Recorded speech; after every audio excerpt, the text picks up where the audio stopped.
Thanks. Is there a clicker? Yes, here. So I've had a great time today, seen lots of friends. Thank you all for making it through the entire time. We'll go ahead and get started. Is that upside down? There we go. All right, so I'm going to talk about Openmail very briefly just for a minute because it's not exactly a household name. So it's a little hard to explain what we actually do. So this is my best attempt at it. So the general idea here is that the email that you receive should be the argmax of the F of the different coupons and promotions and offers that are out there, conditional on traits about you and the data that's out there. Openmail's in an interesting position though because we don't actually send any email, nor do we run an ad network. We don't have any of the promotions or offers ourselves, and we also don't collect user data ourselves, right? We are simply doing that modeling and optimization for companies. Oops. There we go. And we're hiring, so if you'd like to be on the data science team with me, that's cool. We also need data engineers, all sorts of analysts. There's our career page. If you're interested, talk to me afterwards. So back to the actual talk. So I'm going to talk about going Bayes at Openmail, and when I'm saying that, I'm not just talking about, Bayes' rule, which everyone learns in Intro to Stats about flipping your conditional probability, and I'm not really talking about using an informative prior. I think everyone, when they, approach a problem, has some kind of prior knowledge that they would like to incorporate into it. What I'm talking about specifically is using MCMC, which is Markov Chain Monte Carlo, which is kind of, in my opinion, one of the great tricks that I learned in school. So, I've spent way too long in college, but there's only a couple really great tricks you need to know. So take the derivative and set it to 0 is one of them.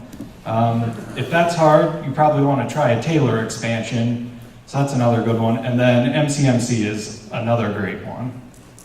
So my first case is going to be change point detection. So are people familiar with this? It's kind of like a little side thing out in curriculum that you may or may not have seen. So this is what a typical random walk with the change point looks like. You see that jump right there? Like something happened to that system, right? And hopefully you bought on the left and sold on the right, something like that. And if your data has change points in there, you ignore them at your own peril, right? If this was what your data looked like and you just took the mean, it would guess straight down the middle, even though there's no points that are like that. That's not a good measure of what a typical data point would look like, right? So what about an ad tech? So in ad tech, we have CTR data, and CTR is the click-through rate. This is a really core metric that I'm working with every day. It's defined as, the number of clicks out of the number of sessions or impressions that you had, right? People generally familiar with that? Are people here actually in ad tech? Anyone? I used to be. Okay. So you're all kind of scattered around and looking ashamed, but don't be ashamed. It's a living. So this is a ribbon chart of what you would get if you actually plotted those sessions and those clicks. So the top point in each segment is your number of sessions. The bottom point is the number of clicks. And that blue part that I've shaded in, that is the money on the table that we left. So those are the people that didn't click. So there's a change point in there. Anyone see it? The middle one? Yeah, could be in the middle, could be over there. It's kind of hard to say. So let's actually calculate the CTR. All right, does anyone see a change point in here? That's also a little tricky, right?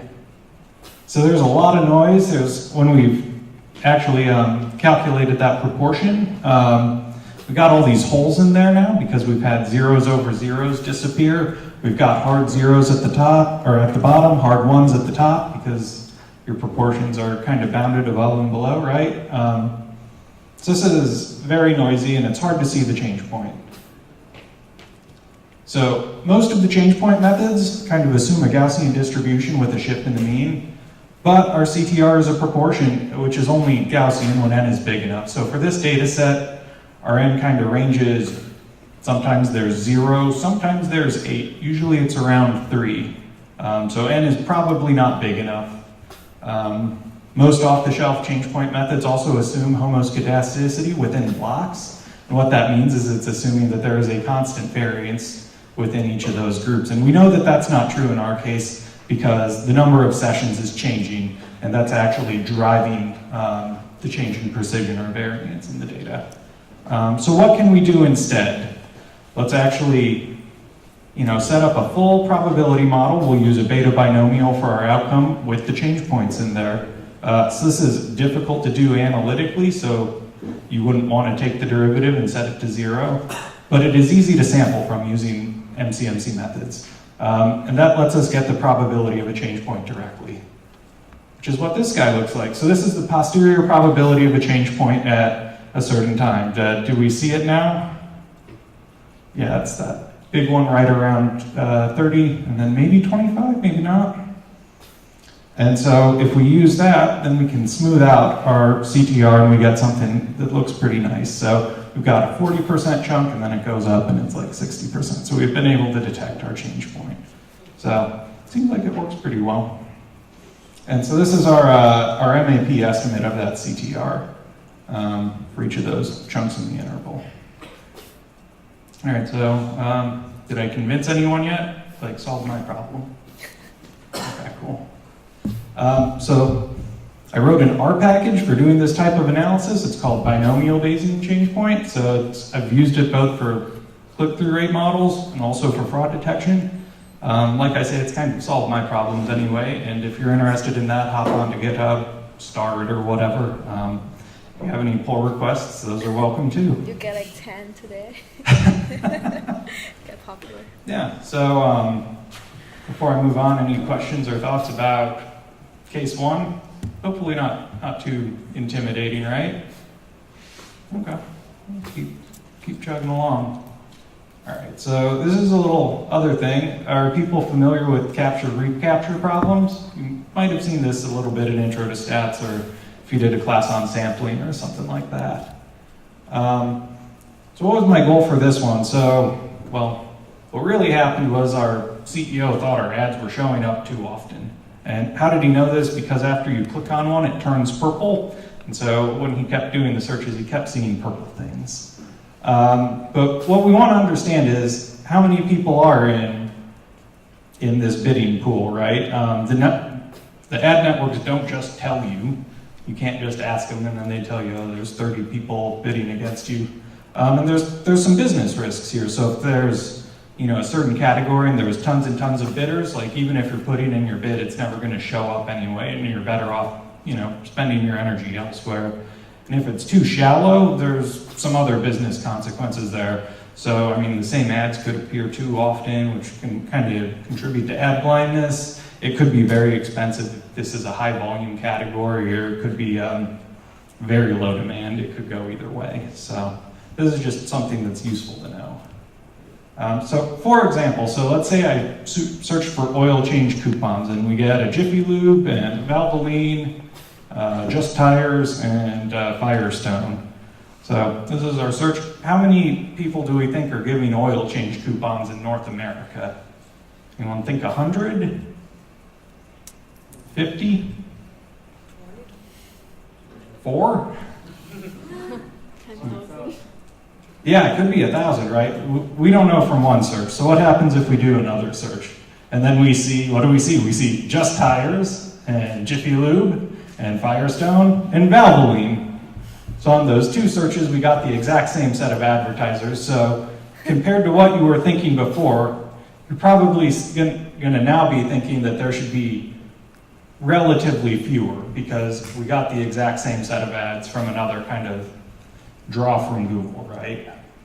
So the standard methodology for looking at this kind of data would be market recapture, which originally was used for like trying to count how many fish would be in a pond. So you would go out fishing, you would catch some fish and you would tag them, you'd throw them back in the lake. The next day you would come back and go fishing again. And then based on the number of marked and unmarked fish that you caught, you would then estimate how many fish were in the pool. And so we're doing a similar thing here. And your browser will turn the links purple for you automatically. To actually do that estimation, you would typically use the Lincoln-Peterson estimator, which needs the number that you caught, the number that were previously marked, and the number that were caught and marked, right? And that's just n equals kx over k. we're going to have a little bit more complicated data, right? But I would like to call out the R capture package, which is like absolutely excellent for these kinds of things. It's been used not just for like ecology, but also for like, estimating the number of victims and displaced people in Syria from the civil war there, right? But there's some problems with that standard methodology for this kind of data. So for this kind of data, our X is always 4. If we go to Google and catch some fish, we get 4 links back, right? So our asymptotics are not going to kick in again. But what we can do is make a simplifying assumption that, there's kind of like, a pool, and whatever Google comes back, they'll have more or less the same chance, right? And so if we do that, then we can use a hypergeometric distribution. Hypergeometric distribution, though, is on your X, and what we're actually interested in is our N, but we can use Bayes' rule to flip it. So if we do that, we get this new distribution. So I'm going to call it the Fultz hypergeometric distribution, I guess. And it looks something like this. So it looks kind of like it's got that exponential tail, but it goes all the way to infinity. And then there's that little corner on the left where it's got a 0 right there. So this is a fun little guy. And then what happens if we apply this for every single capture that we do from Google over time? So we can come up with a chart that looks like this. So based on our observations, we can get an estimate of the depth with a 95% upper bound and lower bound, right? So for that situation where we're seeing the same 4 over and over again, it actually takes us about 10 sessions before we've really narrowed it down. And then we can kind of conclusively say, well, we think it's about 25 people are actually bidding on oil change coupons. And I wrote an R package to do that too. It's called HDTV Capture. I actually pushed it last night, so this is actually up there now. If you're interested, or if you think I did this wrong, that would be awesome to get a pull request on that too. All right, so I went pretty fast through that, but I'll just kind of wrap this up. So Bayesian binomial models, good for CTR. So it accounts for the swingy volume that we had. The Bayesian hypergeometric model is good for depth estimation. It works even when X is always 4. MCMC can be fun. It's one of those great tricks to know. And also, again, I'm looking for collaborators or pull requests on the GitHub, or if you're interested in working with Openmail, come and talk to me. So questions, comments? Yeah?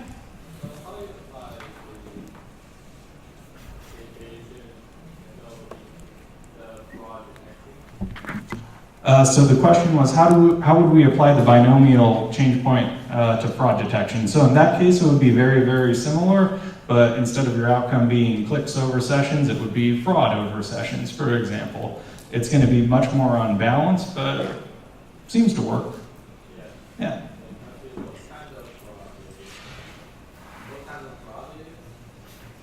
So that was at my previous job, so that was for loan fraud.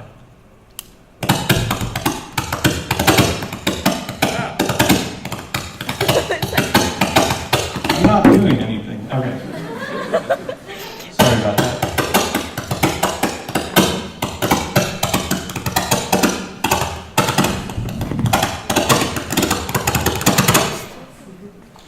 Okay, it's like beatboxing.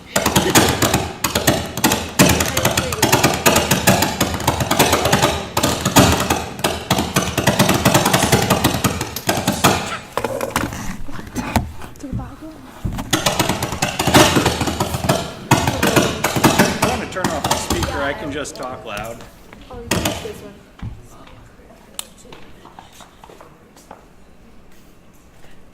Okay. Okay.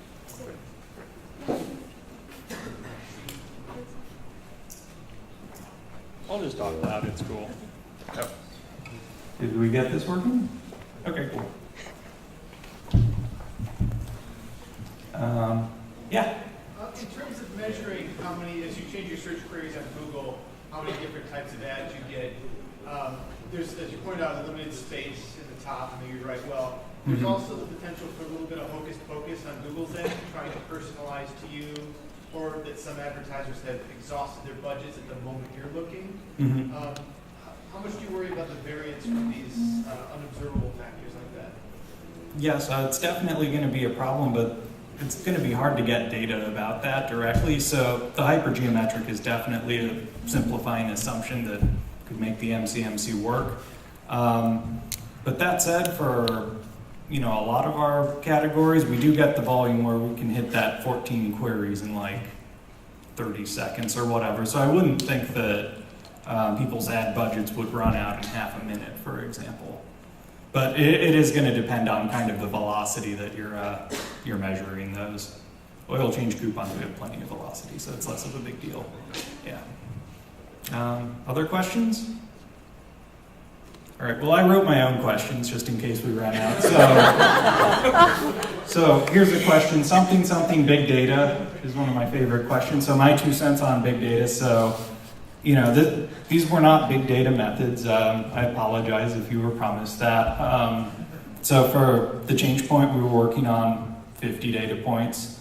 For the HG recapture, we were working on 14. But if your method is wrong for a small data set, like it's probably big wrong on big data. Having all that extra data isn't going to help you. You can't assume the asymptotics kick in if your model's not right to begin with. If there's change points in your data and you just ignore it, aggregating over all of those is probably only going to make it worse. And if you're referencing big data in terms of do these things scale well, I think they scale pretty well cross-sectionally. That means we can run these samplers on a bunch of different categories and get our things back. Might want to do a little adjustment for multiple testing, but we're bad tech. We can play a little loose with the rules there.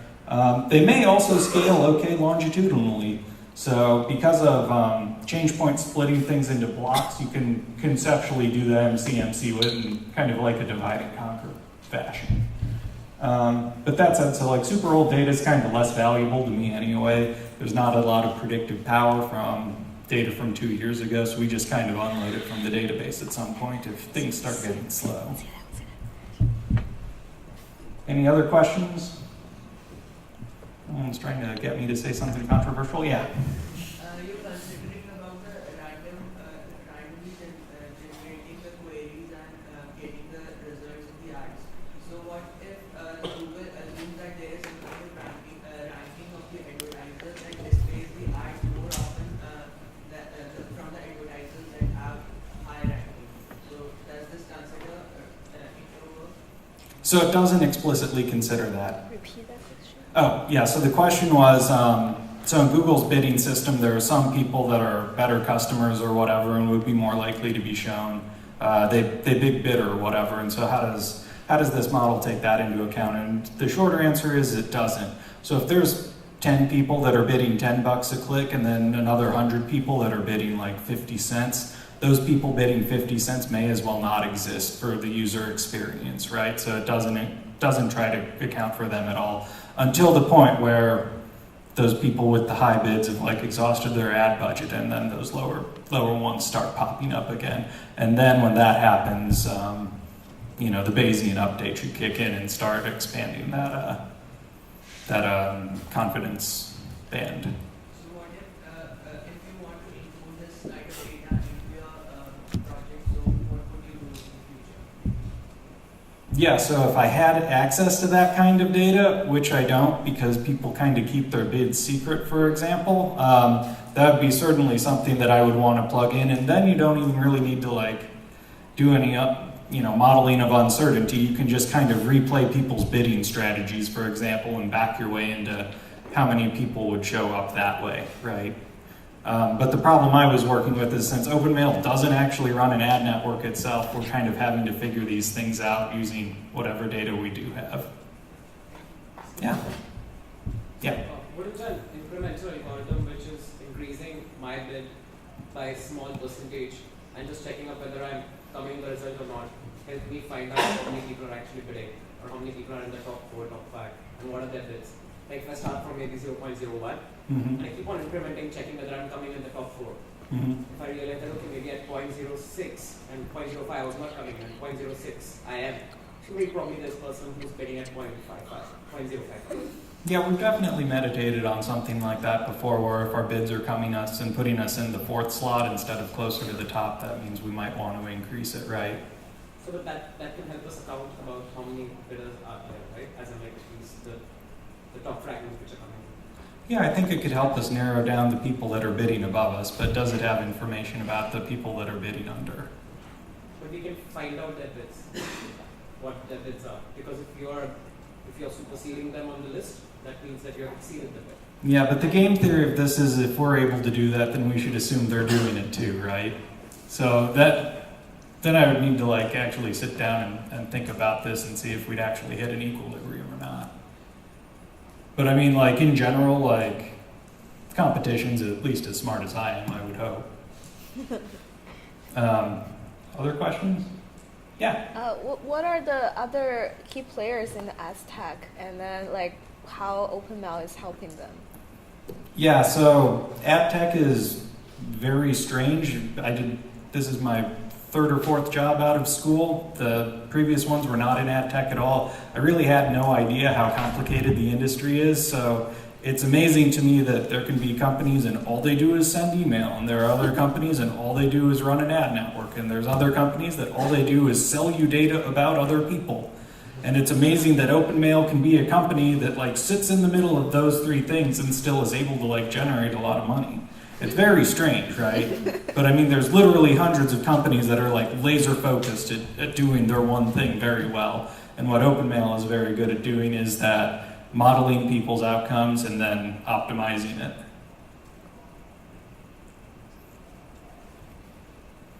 I see you have other questions. Oh yeah, I did. So another question was, how does Binomial BCP actually work under the hood?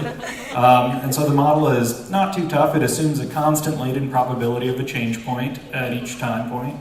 And within each block's clicks are IID beta binomial. So we got that beta prior on CTR. And then we use Gibbs sampling to draw from the conditional distributions of the change points.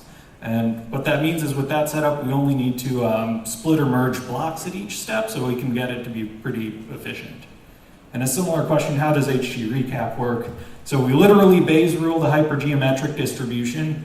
And when I first did that, I was super concerned about that very, very long tail off to infinity. So I added a geometric prior on the top of that. And then we sample from it using the Metropolis algorithm. Are you guys all familiar with the Metropolis algorithm?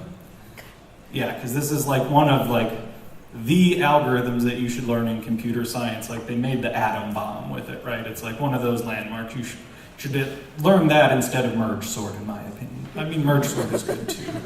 But like Metropolis, like this makes certain problems like actually tractable.